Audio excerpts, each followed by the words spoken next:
All right, Worlds of 111 folks, we're going to go back to talking about Unit 1, about Chapter 2, talking about complex societies and the evolution. And remember, we make this jump into the Neolithic period when we're talking about farming. It's agriculture that makes that transition, allows us to group together as cities, as large groups of people. We're not those hunter-gatherers anymore. Sure, there are pastoralists, but there's also the sedentary folks, the folks that are going to go into farm and gather into towns and eventually gather into cities, and we're going to transition there. It talks about Mesopotamia, the land between the rivers.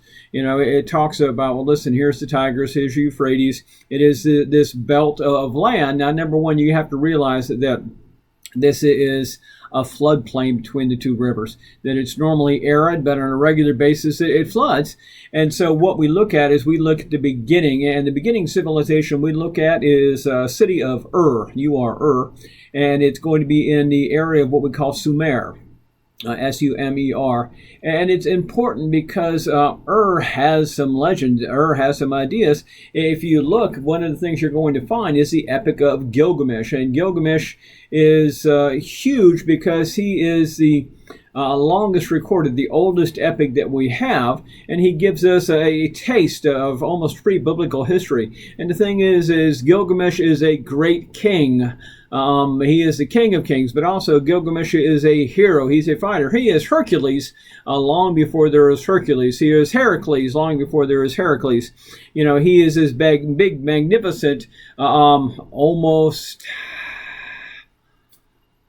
a god, but not quite. And so it's interesting that we follow him along, and there's several stories about him. It talks about him indeed being a king. It talks about him being the king of Ur itself, but then it also talks about some of the fierce battles he has, some of the challenges that he has, that he leads his people, he leads his city, he defends them with the gods, for the gods, but also against the gods. And so it's this epic that tells the tale, but also tells the story about him.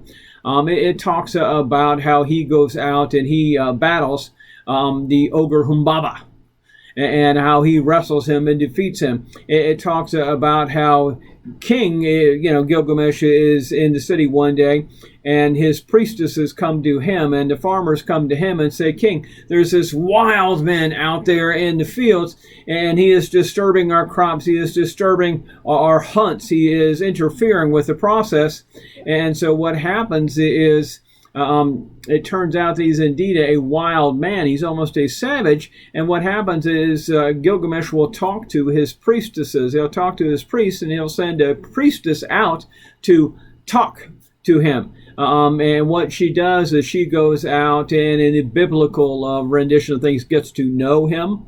And the act of a woman getting to know him tames him instantaneously. So, ladies, you have a great power amongst you. It tames him, and he becomes known as Enkidu. And Enkidu is going to be Gilgamesh's lifelong friend.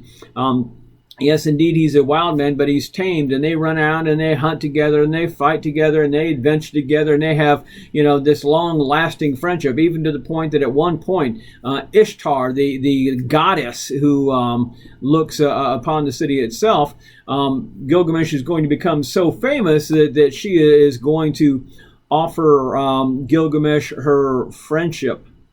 And hopefully you understand when I say friendship, I mean much more than friendship.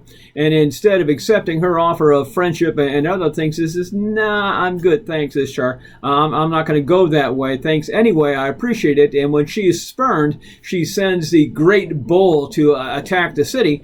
And Gilgamesh will go out, and he is encouraged by Enkidu to go out, and he's going to wrestle and defeat the great bull. What will happen is that Enkidu and Gilgamesh will go out, and eventually they'll adventure, and life is going to catch up with Enkidu, and he's going to die. Well, at this point, what's going to happen is the shade of Enkidu is going to go ahead and visit Gilgamesh afterwards and relate to him that life after death sucks. that according to the state of the culture at this particular point in life after death, you go on to wander the halls of dust, consume nothing but dust, and this ever wandering of life is awful to be sentenced to. And so what will happen is Gilgamesh will decide to go out, and he will go out and search for everlasting life. It turns out that only one person has ever not died. That only one person is going to be eternal, and that is a character named Utanupishtim.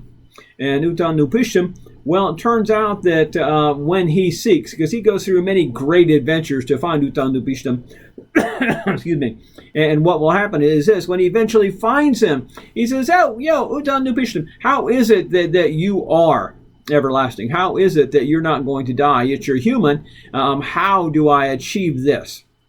He says, "Well, listen, let me tell you what happened. Is I was hanging out one day, the gods came to me one day and said, hey, listen, dude, Utan, there's going to be a flood, and it's going to wipe out the entire world, and what you need to do is you need to build a boat. You need to build a boat. You need to save your family. You need to save 2 animals of every kind. And if you can do that, then we will gift upon you, this." Now, that's got to sound familiar. If it doesn't sound a lot like Noah and the ark, well, then you've not been paying attention when you heard that story, wherever you happen to have heard it, because everyone's heard it at one point or another. There's lots of renditions of it. Well, what's going to happen is there's going to be some other tests, and it's going to find out that Gilgamesh, well, gosh, unless you can arrange a great world-scourging flood, it's kind of hard to achieve this immortality, and he's going to decide that he's just not up to achieving mortality. He's going to go back and decide that he is going to accept his fate and die. Now, it's a terrible but fantastic tale, but what it does is it immerses you in the culture of the people, the culture of the times. It lets you know about the importance of religion. It lets you know about the importance of afterlife beliefs.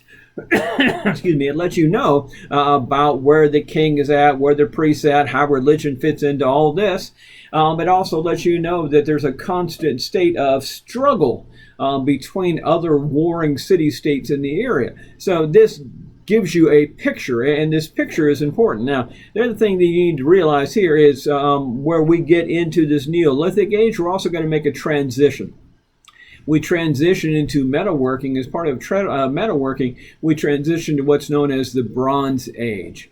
We find out that if you take an alloy of copper and tin and you mix it together, that it gives you a workable material that's not as brittle, as either one of those, that stands up better, that holds its shape better than either of those individually. This Bronze Age is going to allow them to craft weapons, eventually craft armor, to craft tools and jewelry, and so we get a blossoming of metalworking at this particular point.